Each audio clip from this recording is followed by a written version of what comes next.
Chris, we're about halfway through the year. Oh. Halfway through the year. Halloween approaching. You got to pick one candy. Give me a candy. One candy for Halloween. Pick one. Give it to me. The vegan Reese's Cups. Okay. I was just going to say Reese's Cups in general, but if you need the vegan one, that's totally fine as well. Yeah. I need that. My stomach needs that. Is the Panthers 4-4 start a trick or a treat? Let's break it down. Let's get this sucker started. It's a treat. Get dialed in, Panthers fans. Here comes an in-depth look at your team. Exclusive interviews. Locker room insight. Let's huddle up for Panthers Playbook. Presented by Wake Orthopedics, a Wake Med physician practice. Here are your hosts, Dennis Cox and Chris Lea. Welcome back to another episode of Panthers Playbook. That's Chris Lea. Dennis Cox here with you, our good friends over at Wake Orthopedics, sponsor here at Panthers Playbook. By the way, let us know, obviously, your favorite Halloween candy. But also, Chris, we're going to do grades. So we want each and every one of you not only to hit that subscribe button, hit that hype for this video, but also we're going to give grades. We're going to give grades on coaching, quarterbacks, offensive line, defensive backs. We're giving grades because we're essentially at the midway point of the season for all intents and purposes, 8 games into this one. But Chris, the big news before we get into that, Bryce Young, full participant in practice on Wednesday, which is a major step because obviously we saw Andy Dalton, which we later found out on Wednesday actually played through a thumb injury that happened on the first drive of the game. But nonetheless, Bryce Young is the best quarterback option for this team. Now, long-term, that's a totally separate discussion. But in terms of the best quarterback for this team is Bryce Young. I think that's 100% been settled. But I am concerned about the injuries that are mounting on the offensive line and the lack of continuity on the offensive line, especially when I see Rashad Gary and Micah Parsons lining up on the other side this weekend. Yeah, man, it's going to be tough. And then also you have a somewhat compromised Bryce Young. Like, you know, he might be better, right? But I've had plenty of sprained ankles before. Sometimes even 2 weeks after, you might be able to run and cut and all that, but that one cut in a certain type of way, like, it can make it all come back immediately. And, you know, sprained ankles are weird things to kind of play with. And it also goes back to something that me and you talked about before the season. Their bye week isn't until the first weekend of December. Yeah. So they're literally going to have to go through, I want to say that's week 13. Something like that. It comes up. Like it is very tough to go that long, 12 weeks, 12 games into an NFL season until you have your only bye week that you're going to have. You know, the teams that are having it right now in the middle of the year, bless them because, you know, they essentially get a nice halfway break. Carolina Panthers have to figure it out. And this is probably one of the positions that I was kind of afraid that they'd potentially be in because you don't have that week to rest up so that injuries don't end up piling up. You know what the crazy thing is, and for full disclosure here, when you and I were actually on our way down to Charlotte this past Sunday for the game against the Bills, I had talked about, overall from a health standpoint, obviously Bryce was missing the game, but from an overall health standpoint, I felt like they were in a pretty good spot because, yes, you're missing Pat Jones. That's obviously a big loss. And then, one other injury on the offensive line as well with Robert Hunt is a major loss as well. But from an overall standpoint, relatively speaking to how a lot of other teams are going through it in terms of injuries right now, Panthers are relatively healthy. And then this past Sunday hit and just felt like everyone was getting nicked up. Everyone physical, it felt like. Yeah, it comes in waves, and it just on a game where you played bad, all the injuries it literally was injury to insult in that regard. But there are a couple, I guess you could say, some bright lights. For example, Chandler Zavala, who's a depth offensive lineman for this team and has had to start some games over the last few years since he got drafted in 2023, is set to, at least they opened up his 21-day window coming off an injured reserve. So it's okay, there's someone that you're familiar with that's played obviously in this system for a couple of years that you can plug in at right guard. Doesn't look like Cade Mays is going to play at center this week, by the way, that Dave Canales was talking on Wednesday. Okay, Austin Corbett steps in.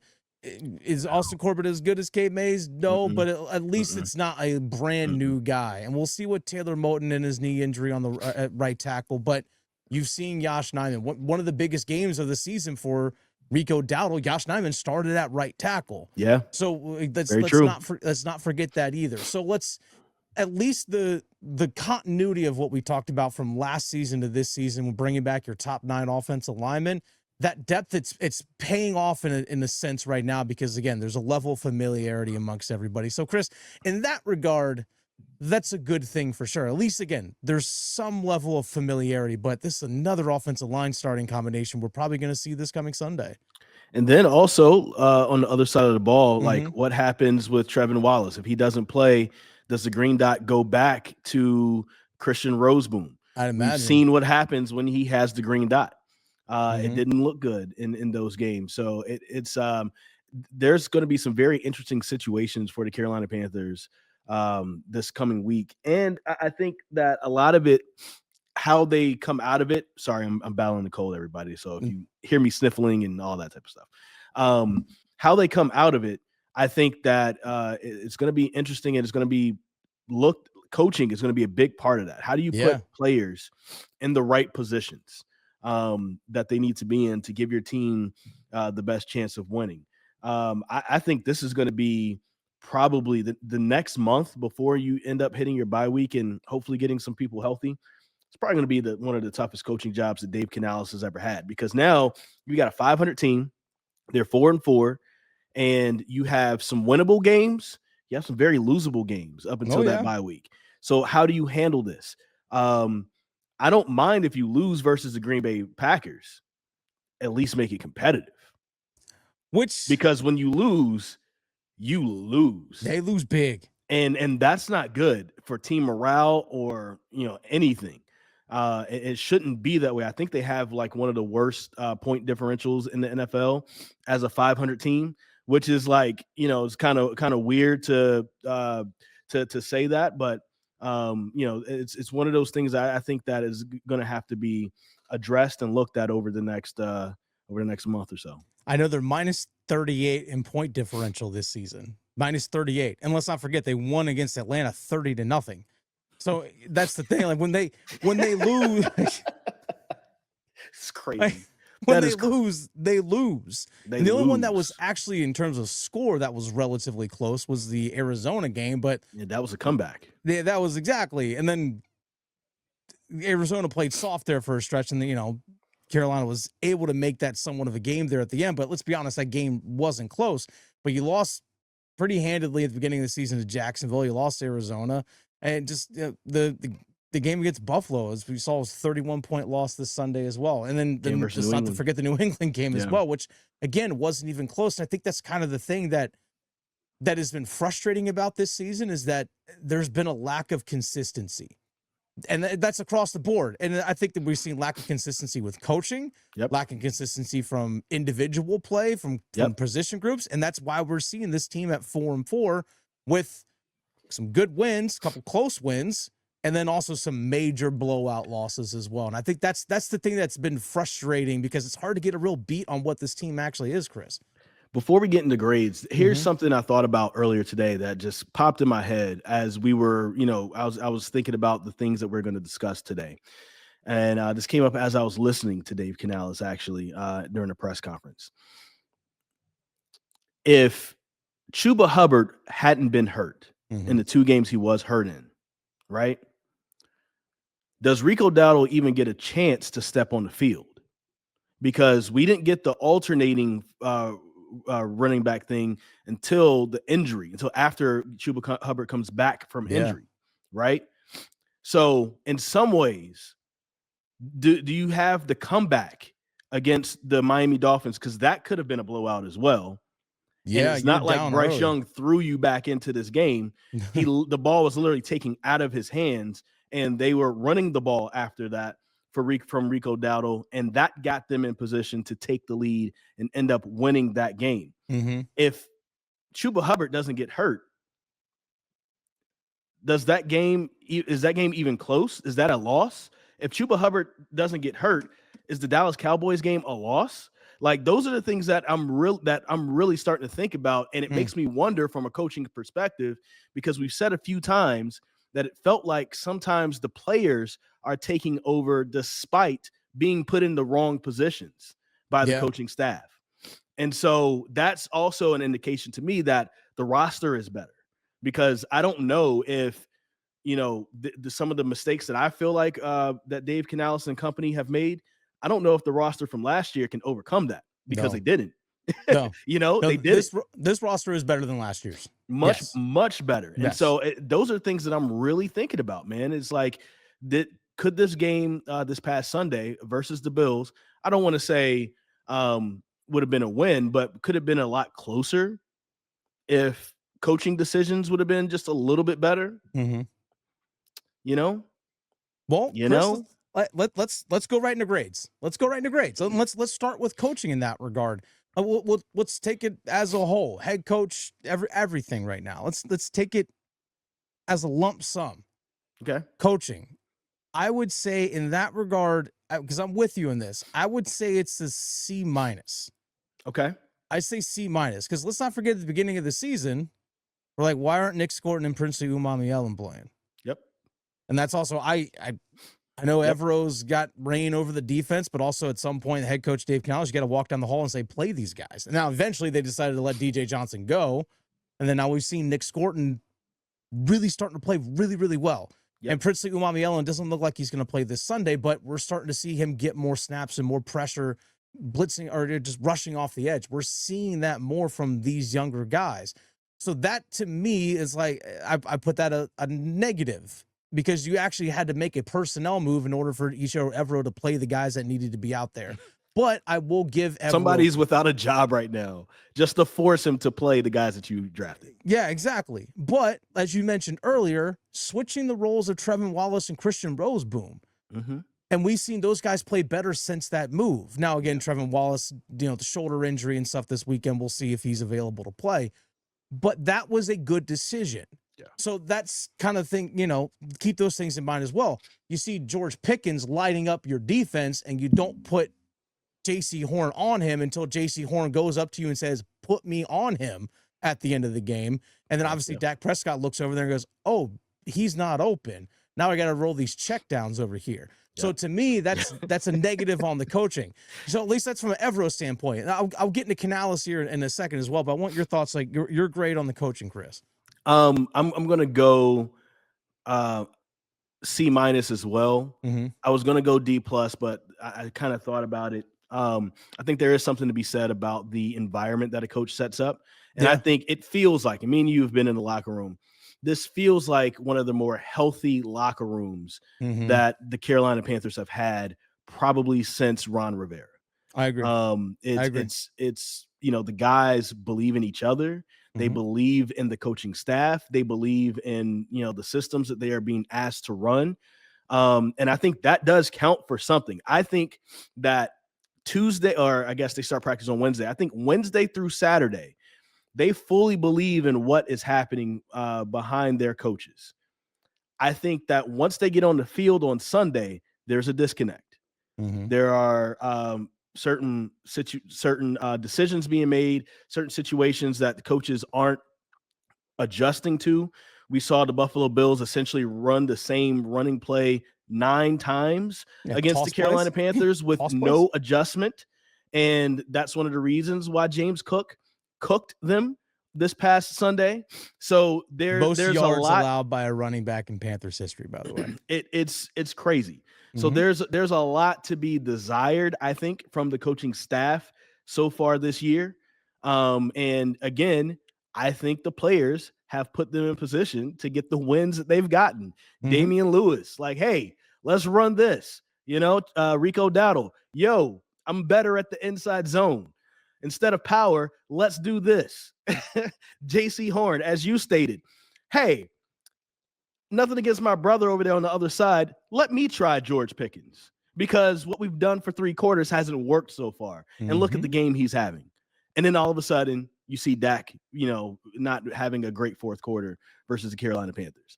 The players have really, really saved their coaches. I mean, J.C. Horn and Derrick Brown in the Jets game. Yeah. Yeah. Like those guys really stepped up, and they really saved their coaches in those instances. So I can't go higher than a C-. I want it to go lower than a C-, but I think the environment, at least the players respect the coaches, and it's a great environment for them to be in, and it's a healthy locker room. And that, I think, speaks volumes about them as leaders. And one of the big things that put me as a C- in coaching staff overall, like Dave Canales the last 2 weeks, is arbitrary, just every other series with your running backs. Like, what are we doing over here? I've never seen a coach at maybe at high school do that, but you rarely ever see that. It's one thing if you want to use 2 backs and use them depending on, like, hey, who's fresh, or hey, it's 3rd and 1. Chuba hasn't been out there for a few plays. He's got fresh legs. 3rd and 1. I have no problem putting Chuba Hubbard in there. Hey, go pick us up the yard. Yeah. I have no problem with that. And using things situationally, or if you want to go tempo, whatever it is. But this, the arbitrarily every other series type thing, obviously that didn't work. And we all. Sorry, Rico. We're sorry that Andy Dalton fumbled it right here. That was your turn, and you didn't touch the ball. We're going to send Chuba back out there. What? Exactly. It's just little things like that. Not little thing. That's a major thing. And then there's even been some moments, like, for example, you mentioned that 53-yard run by Rico Dowdle in that Miami game where he said, hey, I see something here inside zone, run it, pops off the 53-yarder. And Dave Canales even admitted afterwards, because they had to take a timeout, or they had a delay of game right afterward because he was slow getting the play in. Because he was excited about the play, that he was slow getting the play in. Well, there have been some times, I remember in another game, they're in a 2-minute situation where they were late calling a timeout. So that's a coaching thing as well. So it's just little things along those lines that eventually you're like, well, wait a second. Or do you have too much on your plate as a play caller and head coach? All things that you have to take into consideration is this. So I would say C-, because, again, there has been good, but there's still a lot of negative things that you can point at as well. All right, Chris, let's go to the quarterback play as well. I'll let you start on this one. We'll go quarterback. Specifically, let's go ahead and go Bryce Young, because if you factor in the Andy Dalton of this past week, it's going to pull that grade way down. Like, I'm like talking here. Almost made me leak on camera. Yeah, no, for real. Exactly. Let's just go Bryce Young specific, but I'll let you go first. Yeah, I'll take Andy Dalton out of it. I'll give Bryce a B-. Okay. I think that the team has been able to overcome the turnovers. We think about all the turnovers the Carolina Panthers have had this season. I want to say, is it 5 interceptions, 6 lost fumbles, or maybe that's backwards. Something along those lines. 5 lost fumbles, 6 interceptions. One of those interceptions is not Bryce's fault. Not at all. Came off the hands of Tepper McMillan. And then that was a Dallas game. Yeah. And one do of not put that on him. Yeah. And one of the fumbles is not on him. It is from Trevor Etienne from a special teams play. And then other than that, like, every other turnover comes from the quarterbacks. We have to take Andy Dalton out of it. He's part of 3. But if you think about it, other than those 2, everything else is on the quarterbacks. I think that if you look at the comeback win, like, that wasn't this heroic play from Bryce Young versus Miami. That was Rico Dowdle running the ball. But I think that despite all that, Bryce has been able to keep his head. I think he's made the right play at the right times in certain games. Other games, I'm not sure exactly what is happening or what the disconnect is. It could not be him. It could be coaching staff. It could be people not running the right routes. It could be other things. I don't think he's been horrible. I don't think he's been just average. I think he's been a little better than average. I don't think he's been spectacular. I don't think he's been the number 1 overall pick from 2023 that we were expecting. But he's been good and just good. And so you absolutely, need him. He's the guy on the roster that you need right now. I think that there might be better options in the future, but for right now, it's been okay. And we'll leave it at that. I was going to say C+, because of the thing that we mentioned earlier about this team, and he's been a byproduct of it, or the team's been a byproduct of his play, however you want to look at it, is the lack of consistency. Yeah. That's the biggest thing. It's the lack of consistency, because you mentioned turnovers. We saw him against Jacksonville. The team couldn't overcome the turnovers against Jacksonville. Same thing against Arizona. Turnovers by Bryce.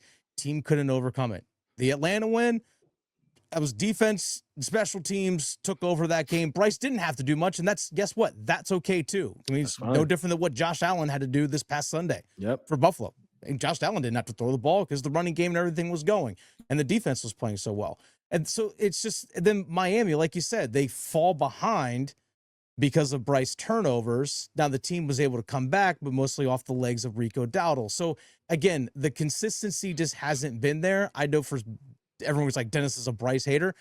I will say my biggest concern with Bryce is that I'm not confident in Bryce as a long-term solution as a franchise quarterback. Yes. That's my sticking thing when it comes to Bryce Young. Yes. Not that he's a bad guy or he doesn't lack a level of talent. Obviously, there's been games that the Panthers have won with him at quarterback, but as a consistent player that elevates players around him, a consistent quarterback that elevates players around him, you don't see that consistently from him. He needs a run game and he needs a strong defense in order to win. And I'm judging him based off being a number 1 overall pick, like you said. A number 1 overall pick that this franchise gave up two first, 2 seconds, and DJ Moore to go get. So, yeah, I'm going to judge you at a higher standard because of, one, being the number 1 overall pick, but also all the resources given up to go get him.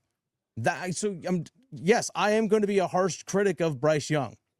I'm just going to be. That's not being a hater. That's just being honest with what I see. Now, Chris, if you want to look at some of the numbers specifically when it comes to Bryce Young in terms of where he relates in the league this season on different things like completion percentage, yards per attempt, yards gained per completion, intended air yards, all those different kinds of things. Yards per attempt, Bryce is 31st in the NFL. And this is all quarterbacks across the league with at least 110 pass attempts. We're not talking about the guy that runs like a trick play and, throws one downfield type deal. He's 31st in the NFL in yards per attempt. The league average is 7 yards per attempt. Bryce is 5.8, 31st in the NFL. Completion percentage, league average 65.6. Bryce is 25th in the NFL, 61.6. People say, well, what about the drops? Well, his drop percentage is actually below the league average for quarterbacks. So it's not like it's any different. Intended air yards per target. How far is he actually throwing the ball downfield? At least his intended target. The league average is 7.6. Bryce is 28th in the NFL at 6.5. Yards gained per completion. League average is 10.7. Bryce is 29th in the NFL at 9.3. Again, these are all so. I have nothing to add. Honestly, like those, that's not hating, folks. Yeah. That's just stats. That's just data. That's simply what it is. That's just what the numbers are saying. And here's the one thing I'll say about this as well. This also includes this season. When Bryce Young throws less than 30 passes in a game in his career, the Panthers are 7-5. Less than 30 passes, 7-5. Winning. When it's 30 or more, this includes this season, 3-20. 3-20 when he has to throw the ball 30 or more times in a passing league. So yes, I do judge Bryce critically. I do judge him harshly because he's the number 1 overall pick that was set to change this franchise. And I don't feel confident that he is. So I will say a grade on that, C+. I agree with everything that you said. I think the only thing I'll add is this. I don't necessarily need the number 1 overall pick to throw the most air yards or to make it further down the field or anything like that. I do want that guy to be able to win games for you if he does need to throw 30 plus times a game.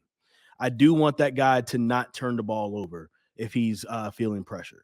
Mm-hmm. I do want to be able to make sure that he's not, committing those same mistakes because it's rare that we get a 1 turnover Bryce Young game. If we get 1, we're getting 2. And there's a chance of getting 3. And that dates back to his very first game at Atlanta in 2023 when he threw 2 to Jesse Bates in the same game, right? That's just what we've been used to from Bryce Young, a couple of turnovers per game whenever he does have turnovers. If he doesn't have a turnover, good. But when he's going to have a turnover, he's going to have 2. Yeah. I'd like to have my number 1 overall pick not do that. And also, if people want to say, well, he gets pressured more than other quarterbacks, he's been pressured the 12th most amount in the entire NFL. The average league pressure rate for quarterbacks this year is 20.5%. Bryce has been pressured on 21.9.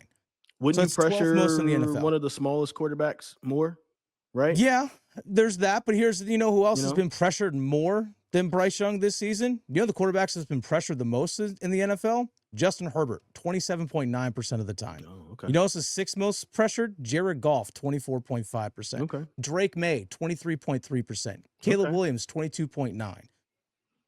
Tua Tagovailoa, 22.8%. All these quarterbacks have been pressured more than Bryce Young this season. Okay. Okay. So I say C+. Okay. There's my Bryce hate for everyone out there. That's just someone in the comments going to say it. And you know what? That's fine. I am going to judge Bryce Young harshly and critically. I will. Plain and simple. But I'm going to be consistent with my criticism. And if he does well, I'm going to praise it. Plain and simple. Plain and simple. All right, Chris, I know we spent a lot of time on coach and quarterback, which are obviously the two main things when it comes to a football team or coach and quarterback. Let's go and rip through some here real quick. I'm just going to go ahead and say offensive line. I can't help but give these guys an A-. They haven't been perfect, but all the injuries and the offensive line combinations that they've gone through and still to be able to do well, I got to give the offensive line an A-.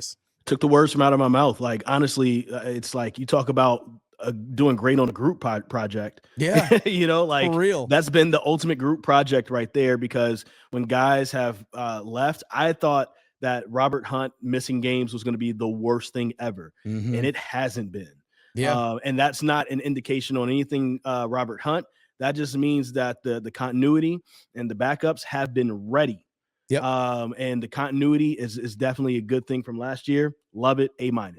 Okay, let's go let's go to the tight ends as well. I'll let you go first on this one. Solid B. Yeah, I'm with you. I think they can't help how many times they're throwing the ball, or if this offense is made for them to succeed. Mm-hmm. They can't help that. But I think that when given opportunities, the tight ends, especially Tommy Tremble and Mitchell Evans, have really done a good job of using what they've been given. Mitchell Evans, pleasant surprise early on this season. But Yes. I agree with you. A solid B. Running backs, I'll go with this one first. Hey, this one was tough for me. I'm going to go B on this one as well, because we've seen what Rico, when he's been given the lead, the guy could take off, but he hasn't been able to do that. But that's also not his fault either, but also Chuba Hubbard is underwhelmed this season. I'll give it B for the running backs. Rico by himself is an A+. Yeah. Chuba, I want to say, is maybe a C+. I put him, honestly, I think it was C-, D+. The reason why I wouldn't do that is because I don't know. Maybe it's just because of heart. I like Chuba. I love Chuba. None of what I've ever said over the last few weeks or anything anti-Chuba. It's more so about who's performing.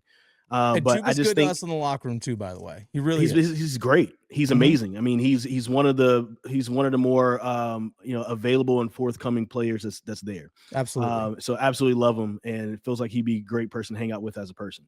I just feel like Rico's work has no matter where Chuba is, it's really elevating where the running back room is. And also, I think when given opportunities, Trevor Etienne has done a decent job as well. So I'll give them a B+. All right. You got B. I'll see a solid B.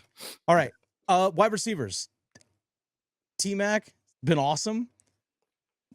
After that, it's been I would say great. a B. I would give them a B as well. B. I think I expected more from the wide receivers. Likewise. But I think I expected more from the passing game in general. True. And that's not just the wide receiver thing. Like, that also comes from quarterbacking. That also comes from play calling.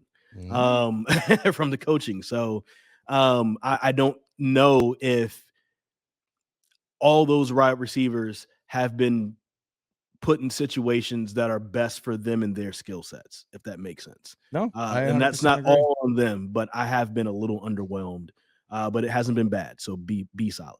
All right, so let's go switch to the defensive side of the ball. Let's go ahead and start with the defensive line. They've been banged up this year. They've had to rotate a lot of guys in and out, but man, Derrick Brown in there makes a massive difference, Chris. I would go with a B+ with this group, for the simple fact that there have been a couple games like Jacksonville and most recently against the Buffalo Bills where they got pushed around. Even though it was a lot of toss plays into the outside for James Cook, but they still got pushed around up front. I'll give a B to the defensive line. Solid B+. I'll say B+. Okay. For the defensive line. It probably would have been an A- if it weren't for the Buffalo game. because I think the Buffalo game definitely took some off of it. But there's massive improvement from last year. Oh, absolutely. Because, last year at this time, the defensive line is probably getting F. And so this is a really good step up and definitely the most improved position spot on the team. All right, let's go to the outside linebackers, the edge rushers. I was a little bit torn on this one because I love the overall complete game of Nick Scorton. I really do. I think he is going to be a complete DN outside linebacker, however you want to look at it. I think he really can be that. But I still don't see enough of consistent pass rush from the group as a whole. And that's a major concern for me. They got beat on the edge a bunch this past weekend. Yeah. It's just, so again, it kind of goes back into where Pat Jones was missed. For sure. To me, it's the lack of consistency. Again, the word I'm going to keep coming back to with this team is the lack of consistency. So I'm going to go outside linebacker group. I'll probably go B- on the group. Same, B- for me. I think they've shown flashes of what they could be. And exactly the same word you use, the consistency part is huge. You see the flashes with Scorton and Uman Mielen. They are rookies. So I'm not expecting them to come out there and have 10 sacks each. But I really hope that next year both of them take big steps ahead because they're getting a lot of reps right now. All right, let's go off-ball linebackers. This one I'm gonna be pretty harsh on this one, Chris. I'm gonna go with a D+ with the off-ball linebackers in this one. That is harsh. It is. Well, here's the thing. I saw this stat earlier on Wednesday that DVOA, it's one of the advanced metrics, is that tight ends, the Panthers ranked last in the NFL covering tight ends. Oof, okay. And that's generally where inside linebackers, even in zone coverage, are going to be covering tight ends. And the Green Bay Packers have a really good one in Tucker Kraft. Also, Christian Roseboom has the highest among off-ball linebackers, the highest broken tackle rate of any off-ball linebacker in the league. One of the best tacklers from 2024. Yeah. So not solid. I'm going to go D+. I'm harsh on this group. I was going to do a solid C, and I'm kind of grading on a curve here because I think that they were thrown a curve ball by the quick, I guess I don't want to say retirement because we're not sure if he's retired, but Josie Jewell not playing this year because of his concussion issues. And so all of a sudden, right before training camp, Trevin Wallace is not expected to be in this, particular situation. Josie Jewell was not expected to be the green dot, things like that. I think they're both being asked to do things that before training camp, they probably weren't practicing in mini camp and OTAs. That's fine. You still have to step up. And you still have a lot of responsibilities, but I am grading them on a little bit of a curve because of that. I would like to know what this would look like with Josie Jewell on the team.